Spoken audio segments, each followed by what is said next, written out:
All right. Hey there, and welcome to this episode. We're continuing on our series on overcoming intrusive thoughts. For those of you that don't know me, my name is Matt Cotty, and I'm a licensed clinical social worker and the founder of Restored Minds. So, on the series on intrusive thoughts, we've talked about several things up to this point. So if you haven't seen the previous episodes, or been through them, please check those out before going through this, because this is going to like kind of build on itself. But in the last two episodes, we've talked about intrusive thoughts related to harm, and then intrusive thoughts related to sexuality or sexual intrusive thoughts, and kind of just the different manifestations that can take place in the human experience.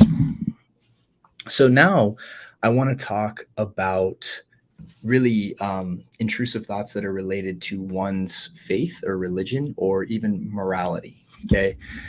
And I want to just really kind of talk about some of the different ways this presents, and as well as, really what, how we handle it, right? And how you can overcome it. So, real quick, for those of you that may be struggling with this or struggling with OCD and anxiety, again, I have some links right down in the notes of the show where you can, again, get our free guide on the AAA response. You can also check out our 2-day workshop. Those are great entry points for you to start at. And then, again, if you want to work with us on a deeper level, you can even go over to Restored Minds and complete an application for our program. So just wanted to let you guys know that. Also, please help out the show by liking and subscribing, and even going as far as leaving a comment below or, question. And then also, if you really want to show your support, we'd really appreciate it if you'd go over to iTunes and leave us a review, as all that really helps the show. So let's go ahead and talk about intrusive thoughts related to religion and morality. So when we're talking about intrusive thoughts, they are always anchor in to oftentimes what the person values the most. And that's why they're so intense for the individual. People that, don't value, a particular faith base or anything like that, oftentimes don't have intrusive thoughts about their faith, because it's not something that, again, holds near and dear to their heart, so to speak. And it doesn't always apply like that. I just want to be clear. Like, I have had people that are complete atheists worrying about, they get locked on the idea of what if they go to hell when they don't even believe hell exists, right? And so, again, the mind can still lock onto ideas that maybe aren't necessarily near and dear, but it can still happen. So when we're talking about intrusive thoughts, though, they generally come into three categories, right? Harm or violence, sexual, and then religious or faith-based intrusive thoughts. Now, when we're talking about it, and I don't want you to get too caught up if I don't list the specific thoughts that you're experiencing, that somehow this is like, that's not okay. Because let's be real, this can take on every manifestation that you can, again, imagine. The mind is very creative. So usually when we're talking about intrusive thoughts, it's things like, again, worrying about what if you upset God, right? What if God sends you to hell? What if you don't actually believe in God? What if you so doubts really about kind of one's faith. Now, this can also really be called scrupulosity. This is why it's so important not to get too attached to labels and like sub-labels with OCD and anxiety, because again, it often bounces around. People can have, sexual intrusive thoughts towards religious figures like Jesus or the Virgin Mary, right? Absolutely. Or Muhammad, right? It's and so, because I've worked with people from various religious backgrounds or various religious faiths, that the thoughts kind of, again, anchor into the same real points. It just, kind of corresponds to their particular religious beliefs. So, so doubts about God, doubts about salvation, doubts about the afterlife, and then, really even moving into actual intrusive thoughts towards God, towards religious figures. What if I blurt something bad out about God? That was a tough one to say. Sorry. But what if I blurt something bad out? What, having intrusive thoughts in your mind that are negative in nature towards God or towards Jesus. And again, these are intrusive. They're not something you want to experience. Your mind is essentially just creating it, right? So people will have cuss words against God, right? And they I don't want to have that in my mind, right? and it's repeating and repeating because they're trying to suppress it. So this is really kind of what we're talking about. And then it can go into morality. Did I commit a sin? Did I commit the unforgivable sin? What is the unforgivable sin? Right. And I've had several people again get locked on just that one idea of the unpardonable sin. So when you anchor into these, the common theme is doubt related to, again, one's faith, and then ultimately morality.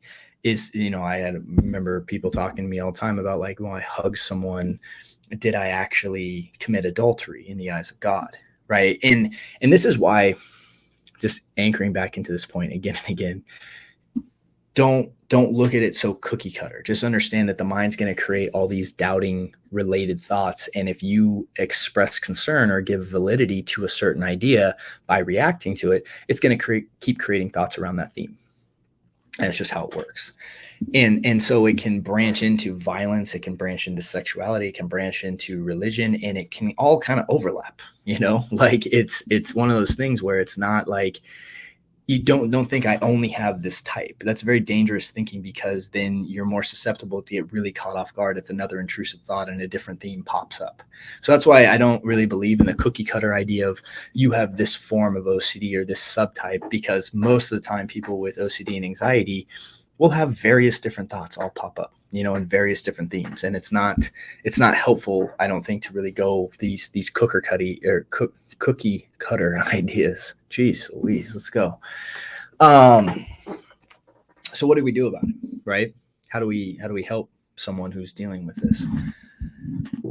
So first thing, and I'm going to talk about this in the next episode deeply, but the first thing is understanding this idea of the thoughts being ego-dystonic, right?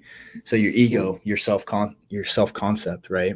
This voice in your mind, the thing that is constantly, again, these labels, identities, beliefs that, kind of correlate your self-concept, right? These thoughts are, which again, just to be very clear, the ego is like the lowest level of consciousness someone can live from.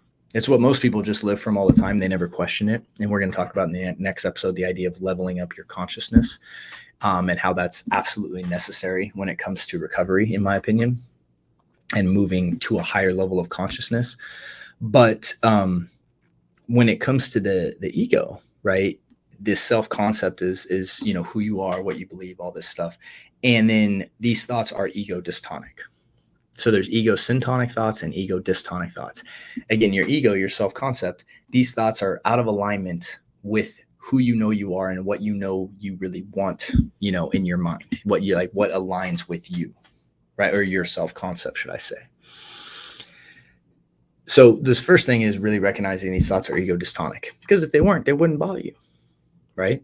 Like, these thoughts wouldn't be bothering you if you wanted these thoughts in your mind, right? You would be like, yeah, of course I think that, right? Or of course I want that, right? Like, that's so really recognizing this initial reaction you have to the thought is such an indicator that, number one, the thought isn't you, and it's not a representation of you or anything you want or something, negative or terrible about you, even though your mind's probably going to try to convince you otherwise.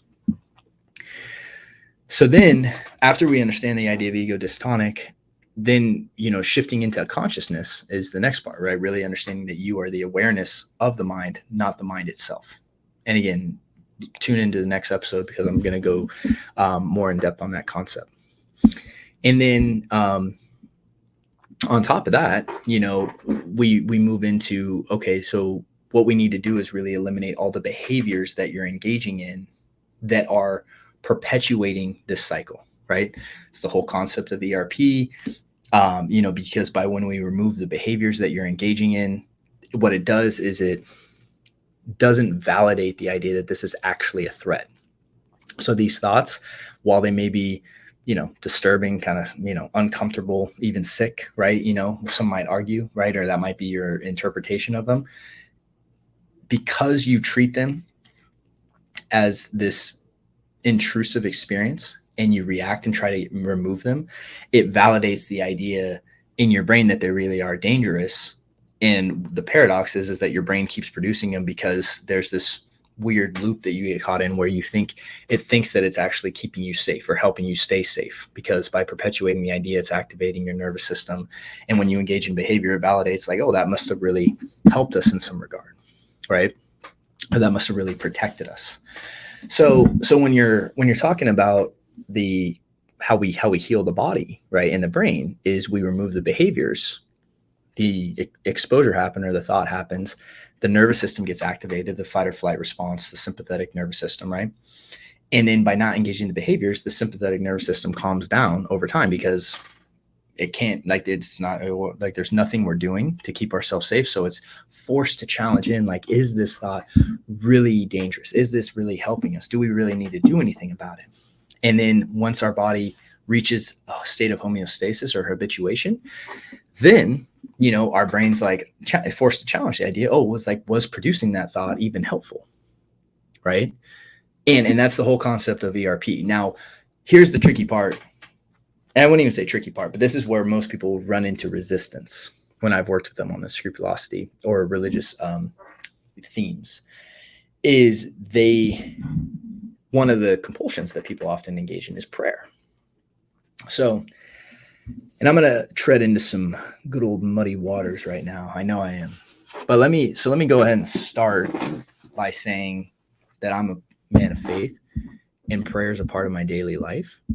And I unequivocally believe in God, or what I understand, my personal concept and relationship with God to be. Okay. That said, I've also been caught in this scrupulosity wheel when I was much younger. And one of the thoughts that I had, again, I share in my story pretty often, was that I was worried I was going to get possessed. So what I did in order to prevent myself from getting possessed was I had all these religious behaviors that I would engage in, right? Things like reading the Bible, and I couldn't make a mistake. And if I made a mistake, I had to go back and do it again, right? And then prayer, was a huge, huge safety behavior, right? And I know you guys can quote the very specific verses in the Bible where, cast all your anxieties upon God, and all that, in prayer, and the direct statement in the Bible that, praying is biblically correct. Here's where things go awry, is that there's the letter of something and the spirit of something, right? And so where prayer hurts people in this fact is when you're praying against what your mind is saying, because it's validating the idea that you're actually in danger, and you're trying to remove that which you believe to be the source of the danger, the intrusive thought in this case, right? Or let's say the idea of, what if I get possessed? The problem is that when you do that and then it calms you down, you validate the idea in your mind that really was dangerous. And more importantly, your nervous system is validated that really was dangerous. So when the thought happens again, your nervous system keeps spiking, and then you keep praying, and then you keep spiking and praying, and you end up in these up and down spikes. That's what scrupulosity is. Okay. That's what that loop is in all intents and purposes. It doesn't really matter the form. So when we talk about what to do with prayer specifically, it's so important that we aren't using prayer in a compulsive manner. And only you can really determine if you are or not. And because, I think of it like this. Think of a young boy, right, who wrestles with the idea of, what if there's a monster under my bed? Okay. If the boy prays every night that the monster won't get him, right? And then he wakes up and the monster didn't get him. Well, he validates the idea that God really protected him from the monster. Okay. The problem is there was no monster, right? And would it be more beneficial to have the boy continue believing that there was a monster and God saved him every night from the monster eating him? Or would it be beneficial to understand that the monster never existed in the first place? This is the issue that we have with using prayer as a compulsion, is it validates a false fear in the mind. When we're talking about living from a place of faith, often what that means is a place of trust, Not and when we're using prayer compulsively, often what we're doing is usually attempting to manipulate God or who we believe, whatever we believe God to be, in your own beliefs. You're using God to trying to manipulate God to alleviate your own internal feelings, right? And on a back end, validating a fear that may not be actually true. So I'm hoping I am explaining this well, because I know there may be some backlash to what I'm saying, but at the end of it, I have yet to see someone pray their way out of an OCD loop. Often in every case I've seen, it actually ends up making it worse. So when we're talking about prayer, again, really understanding that the fear you're praying against, if it's not a valid fear, right? And if you're praying over the same thing again and again and again, well, and that would be my argument of anyone who talks and says I need to keep praying. If you pray about something, you can pray about it once and then leave it there and then literally trust in God from there on, because that is actually an act of faith and demonstration, is your trustingness. You're willing to trust, right? When you're praying as a result to try to manipulate your internal feelings, you're actually not displaying an act of faith. It's an act of manipulation, right? And that's my opinion, because that's what I did for a long time, and I know that it didn't help me. So when I actually stopped praying about getting possessed, right, and I realized I wasn't gonna get possessed, right, and that wasn't the problem that I was dealing with. I was actually dealing with an OCD problem. That is when my journey shifted. And so when we're talking about religious intrusive thoughts, it really comes back down to the same exact thing of eliminating the behaviors. This is why we teach the AAA response at Restored Minds, because we believe in that solution-focused method. But you really need to get clear with yourself of what behaviors you're doing. And one of the ones that I wanted to talk a lot about today was prayer, because it is so common. And oftentimes you're even given direct guidance from, religious teachers to just pray and pray and pray. And like I said, I'm a person of faith. I pray still to this day, but there's a way of integrating healthy prayer. And then there's times where prayer becomes unhealthy. And people may disagree with me on that concept. And if you do, it's okay. You don't need to take my direction and advice. But if you've been praying about the same thing for months, years, decades, it may be in your benefit to consider the idea of this OCD and anxiety loop and ask yourself what the real problem is. Is it what your mind is saying it is, or is there this loop going on that you're caught in that you really are unaware of? So that's what I want to say when it comes to overcoming intrusive thoughts when it is related to one's religion or faith or morality. I know this is, again, going to be a sensitive topic, and just like any and all intrusive thoughts are, but we have to be able to open these discussions if people that are wrestling with this want to get better. And you don't have to agree with everything I said, but I'm telling you my own experience working with people. And this is, and I do believe that people who wrestle with scrupulosity can still maintain their faith and still have great relationships with their creator or their relationship with God, however they see that. But it is a thing of really separating the idea of what is my faith and what is my religious beliefs versus, am I using this as a compulsion? And you're the only person that can really be authentic and honest with yourself to separate that in a healthy way. So hope this was helpful. And again, please help out the show by liking and subscribing. And in the next episode, we are going to talk about consciousness. And it is something that I'm very excited about. So I will see you guys in the next episode. Take care.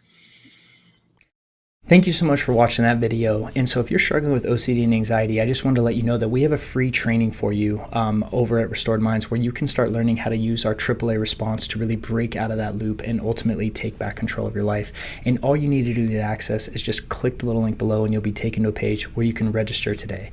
Thank you so much.